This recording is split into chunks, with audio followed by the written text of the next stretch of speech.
Stand खालामनानैसो गारगोन। माने गोबां जों जेंनाजों मोगा-मोगि जानो गोनां जायो। खुलुमबाय। बड'लेण्ड खौरांनि गासै नायगिरि नोंथांमोनखौ बरायबाय। बड'लेण्ड खौरांनि गासै नायगिरि नोंथांमोननिसिम मोनसे जोबोद गोजोनथाव खौरां। मानोना बरमा नोगोराव गोजोनपुरी गामियाव गंसे गोदान फरायसालि गायसन जाबाय आरो बे फरायसालिनि मुङानो जाहैबाय हाथरखि एकाडेमि। गिबियावनो जों बाबुल बसुमतारी बिथांखौ जोंनि बड'लेण्ड खौराङाव बरायबाय।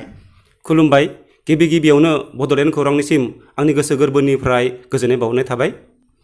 बसुमतारी बिथांनिफ्राय जोङो मोनथिना लानो नागिरगोन जे बे हाथरखि एकाडेमिया बरमानि बबे जायगायाव बेखौ गायसननाय जादों। जोङो बरमानि गोजोनपुरी गामियाव बे हाथरखि एकाडेमि स्कुलखौ गायसननाय जादों। बे खाबुआवनो जोङो हाथरखि एकाडेमिनि फाउन्डार प्रिन्सिपाल बिथां दिनेश बर' बिथांखौ जों गिबियावनो जोंनि बड'लेण्ड खौराङाव बरायबाय।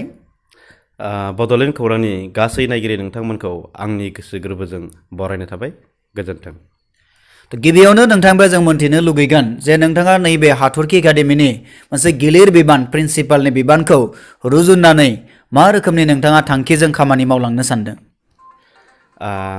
बिदि होननानै बुङोब्लाथ' आं गिबियावनो हाथरखि एकाडेमिनि सामलाय आफादखौ बा फरायसालि सामलाय आफादखौ गिबियावनो आंनि गोसो गोरबोनिफ्राय साबायखर बावहरग्रोनांगोन।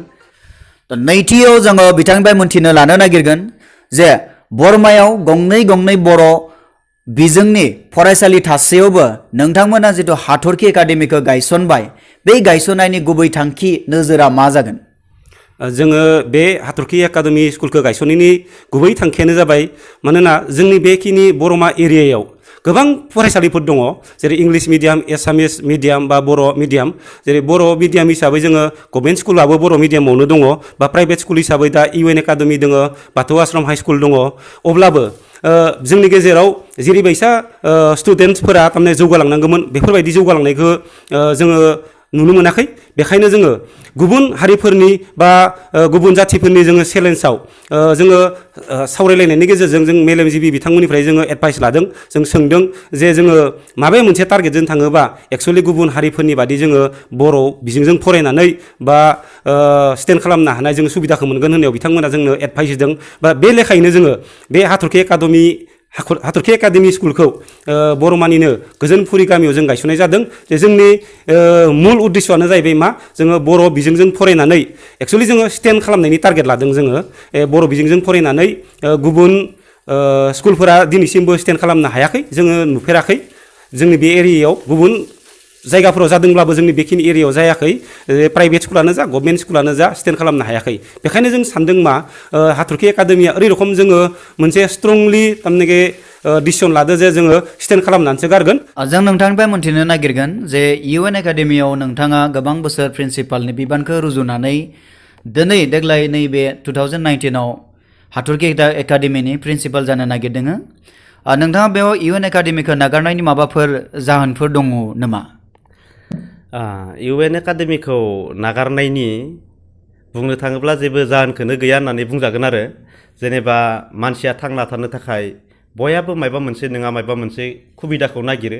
आंहा बे इउएन एकाडेमिखौ नागारनायनि जेबो जाहोन गैया आरो बे इउएन एकाडेमिखौ बा बे इउएन एकाडेमिनि आं जेबो इम्ति नङा। मानोना आङो बे इउएन एकाडेमिखौ नागारनानै फैदोंब्लाबो बे इउएन एकाडेमिनि मोनसे समाव गोबां खामानि मावबोदोंमोन आरो मावनानै दिनै समनि बाबेननायाव आं इउएन एकाडेमिखौ नागारनानै फैनो गोनां जादों। बेवहाय आं इउएन एकाडेमिनि जेबो इम्ति नङा आरो। सासे सुबुङा बुंलांदों जे मानसिया लाइफआव जौगासारनोब्ला बिथा सोलायनांगौ होननानै। बेनिखायनो दिनैनि बे बेलायावबो आङो बै खोथाखौ आं गोसोखाङो आरो। जेनेबा गावनि जिउआव जौगासार जानोब्ला बा गावनि जिउआव माबा मोनसे जुदि जाफुंसार लाबोनोब्ला मानसिया बिथा सोलायनांगौ आरो। बेनि उनावहाय जोङो नोंथांनिफ्राय मोनथिनो नागिरगोन जे नोंथांमोननि हाथरखि एकाडेमियाव ओरैबायदि मा खाबु दङ जाय खाबुआ बरमायाव थानाय गुबुन फरायसालिफोराव बे खाबुखौ मोननाय जानाय नङा। जोंनि बे हाथरखि एकाडेमि स्कुलाव ओरैनोथ' जों माबाखौ बर' आरो इंलिस दंखायोआनोखा बे बर' आरो इंलिसनि अनगायैबो जोङो एसामिस साबजेक्ट थिसननाय जादों लोगोसे जोङो हिन्दीबो होगोन बेनि अनगायैबो जोङो स्पेसियेलि आरो गुबुन आयदा लाखिनाय जादों जेरै मेथाइ खननाय मोसानाय ड्रयिं कम्पिउटार पिटि बेफोरबायदिनो गुबुन गुबुन आयदा लाखिनाय जादों जों नोंथांमोननि बे हाथरखि फरायसालियाव सोरबा जुदि एडमिशन लानो लुगैयोब्ला मा खालामनाया मोजां जोंनि बे फरायसालियाव जुदि एडमिसन लानो लुबैयोब्ला LKG नि थाखायथ' जोंनो फट' गांथाम ओमफ्राय डेट अफ बार्थ सार्टिफिकेट आरो जोंनिफ्राय फर्म मोनसे मोनगोन बे फर्मखौ लानानै फिलआप खालामना होयोब्लानो एडमिसन जायो आरो जोङो एबार मोन्थिनो नागिरगोन नोंथांमोननि जिथु फरायसालि गायसननायाव माबाफोर राजखान्थियारि मदद मोनदों नामा जोङो थिग बेफोरबायदि दासिमहालागै राजखान्थियारि जोङो बा गभर्नमेन्टनिफ्राय जों जेबो हेफाजाब मोनाखै BTC गभर्नमेन्टआ जुदि गावनि होननानै जुदि सानोबा मोजां जादों होननानै साननानै जोंखौ बजबना लानानै बिथांमोना जुदि माबा मोनसे अनसुंथाइ होयोब्ला जों बिथांमोननि अनसुंथाइखौ जोङो गोसो गोरबोजों नाजावनानै लागोन होनना सानो बे समावनो आं नोंथांनिफ्राय मोन्थिनो लुगैबावगोन जे नोंथांमोननि बे हाथरखि फरायसालिनि फी स्ट्राक्चारा माबोरै जागोन बेनि बागै एसे बुंगोन नामा फी स्ट्राक्चार होननानै बुङोब्लाथ' बेखौ बा बे फी स्ट्राक्चारा स्कुल बा फरायसालि सामलाय आफादफोरनि सायावसो सोनारो आरो दिनै गंफ्रोमबो प्राइभेट स्कुलनि फी स्ट्राक्चारफोरा एसे आलादा आलादा रोखोमनि जायो आरो थिग बेफोरबायदिनो दिनै हाथरखि एकाडेमिनि फी स्ट्राक्चाराबो एसे आलादा बबेबा फरायसालिनि फिसा एसे बारा जागोन बबेबा स्कुलनि बा बबेबा फरायसालिनि फिसा एसे खम जागोन बियो फरायसालि सामलाय आफादफोरनि सायाव टटेलि डिपेन्ड खालामो आरो बेनिखायनो आं दिनै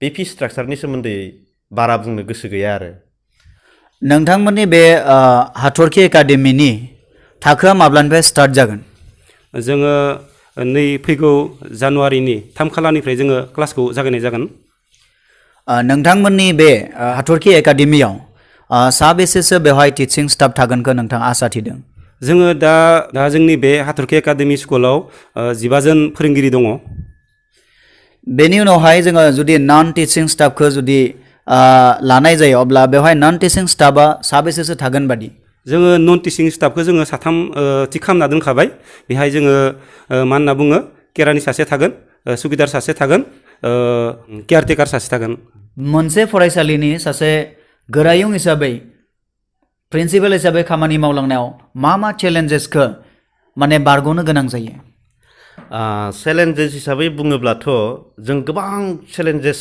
माने गोबां जों जेंनाजों मोगा मोगि जानो गोनां जायो दिनै फरायसालियाव फैनाय लोगो लोगोनो नों न'खर दोङो ना नोंनि गथ' गथाय दोङो ना बेफोरखौ नों साननो समानो गैया जायो जायनि जाहोनाव नों फरायसालियाव हाबनाय लोगो लोगोनो गथ'खौ नों नोजोर होनो गोनां जायो फरायसालिनि नोङो बै प्रिन्सिपालनि रुमाव जनाय लोगो लोगो नोंथांजों गोबां गार्जेनानो सावरायफैगोन गोबां गार्जेनानो गोबां कमप्लेन होफैगोन बै कमप्लेनफोरखौ बा बै जेंनाफोरखौ सुस्रांलांनायाव जोबोर गोब्राब जायो बेनिखायनो बै जेंनाखौ सुस्रांनो थाखाय जोङो गोबां प्रिपेयार खालामनोबो गोनां जायो फारसेथिं फरायसाफोरनि बेलायाव बुंनो थाङोब्ला खायसे फरायसाफोरा दुस्थ'बो थायो खायसे फरायसाफोरा नर्मेलबो थायो आरो खायसे दुस्थ' फरायसाफोरा खायसे नर्मेल गथ'फोरखौ बुनानै सोगाबो जे नोंथांमोननियाव बेवहाय फरायसालियाव फरायसाफोरा थांलाय फैलायनि थाखाय माबा मोनसे ट्रेन्सपर्टेशननि बेबस्था थागोन नामा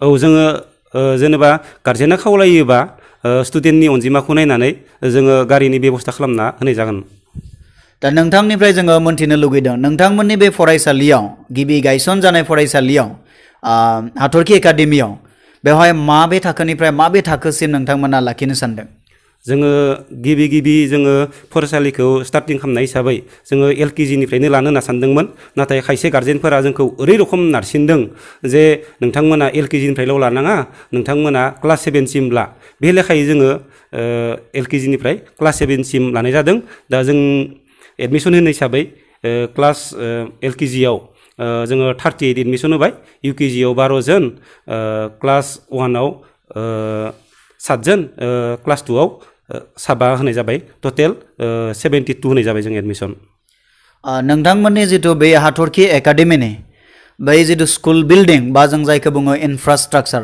बेनि बागै नोंथाङा बुंगोन नामा जोंनि बे हाथरखि एकाडेमि स्कुलनि स्ट्राक्चारा जे गासिबो पाक्कानि जे बेहाय जोंनिया न'आ 3rd फ्ल'र जागोन बेहाय जोंना ओरै रखम मोनसे फेसिलिटि लाखिनानै दोनदों जोङो इउरिननि थाखायबो जोङो गोबां मोजां फेसिलिटि खालामना दोनदो लेट्रिननि थाखायबो जोङो गोबां फेसिलिटि खालामना दोनदो आरो साइड वाल बाउन्डारिबो जोङो मोजाङैनो खालामना दोनदों आरो पुरा सिकिउरिटि हिसाबै तो बड'लेण्ड खौरांनि नायगिरि नोंथांमोना निस्सय मोनथिना मोनबाय बिथां बसुमतारी बिथांनि बुंथिनिफ्राय मोनथिनानै मोनबाय जे बे बोसोराव 2019 मायथाइयाव गायसनजानाय जिथु हाथरखि एकाडेमिया माबे मिजिं माबे थांखि आरो मा आसलथे गोग्गोम थांखिजों बिथांमोना बे फरायसालिखौ गायसनदों आरो आं नोंथांमोननो फोरमायनो नागिरो जे जोंनि बरमा नोगोरा जे मोनसे समाव बेयो सोलोंथाइनि नोगोर जानो थांगासिनो दङ जानो हागौ बेयो नैबे दावबावैसो गायसनजानाय हाथरखि एकाडेमिनि थाखाय